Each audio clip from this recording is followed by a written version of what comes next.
I believe AIDS can be beaten, but only by eradicating its most deadly symptom, stigma. The shame of HIV still forces millions of people away from information and health services and into the shadows, where they cannot protect themselves or those they love. This show will look at 6 provocative stories that address how global societies must be willing to rethink well-worn social, ethical, and moral norms to end stigma. Our first stop is the Caribbean nation of Haiti, which has the highest prevalence of HIV in the Western Hemisphere. In Haiti, 2 children are born with HIV every day. 20-year-old Venice Luis's parents died from AIDS when she was 11. Orphaned, she went to live with an aunt. Several years later, she suspected something might be wrong with her. I was getting sick often, and they took me to get an HIV test when I was 14. And that is when they found out I am positive.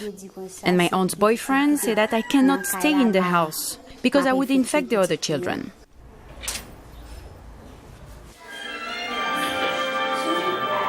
Venice now lives at an orphanage run by the organization caring for Haitian orphans with AIDS, along with 18 other HIV-positive children. In Haiti, the stigma of being HIV positive runs deep.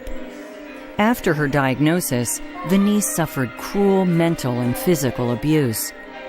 My aunt's boyfriend told her to separate everything I used: silverware, glasses, soap. I slept in a separate part of the house and I couldn't play with the other kids.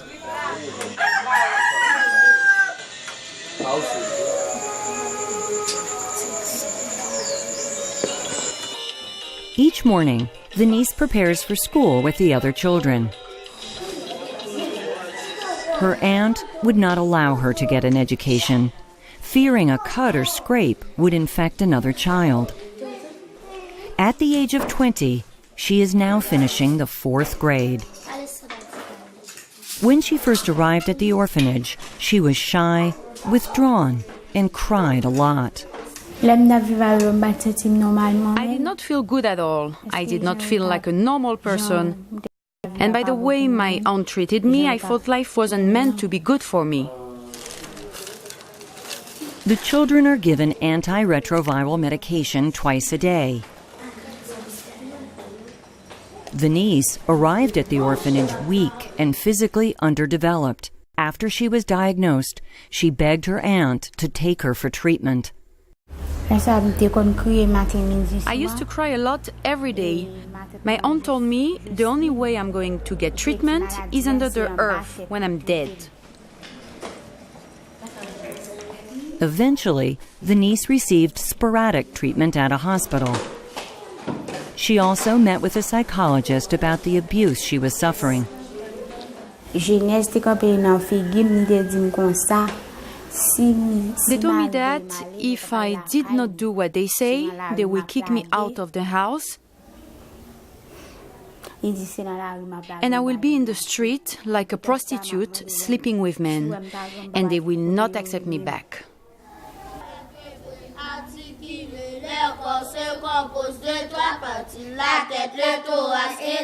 It was the psychologist who suggested she be placed in the care of the orphanage.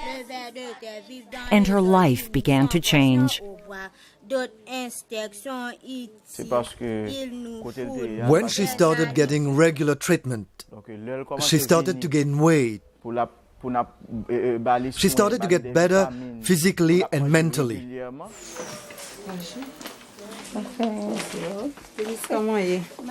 Two of Venice's aunts agreed to visit her at our request. Her aunt Jeunesse denies that there was any abuse. If somebody told you that, it is not true, especially when she was sick. We never abused her.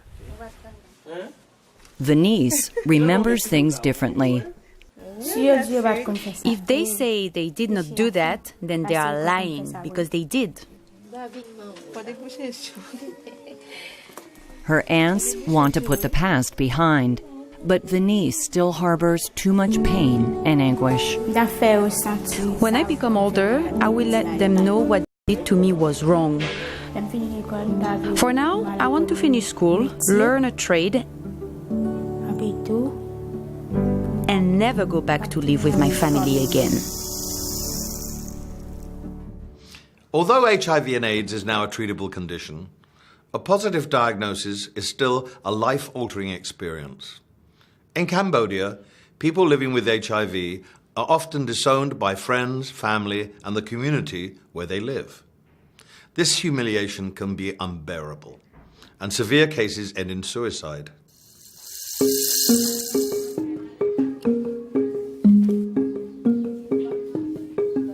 Each morning as Uknavi stands in front of the mirror, she glances at photos of her late husband and remembers the good times they shared.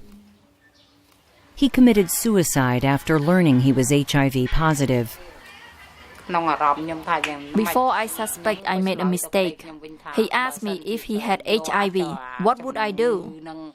I replied saying if you bring the virus to me, I would slit my own throat. After her husband's death, Uknavi continued to live in her home near the Thai border.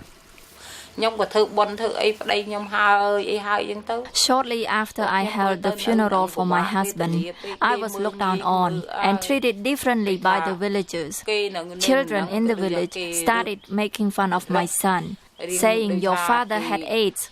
He might have infected the whole village. When villagers set her house on fire, Uknavi returned home to live with her sister near Phnom Penh. She was sick often, and a test revealed her worst fear. She was HIV positive.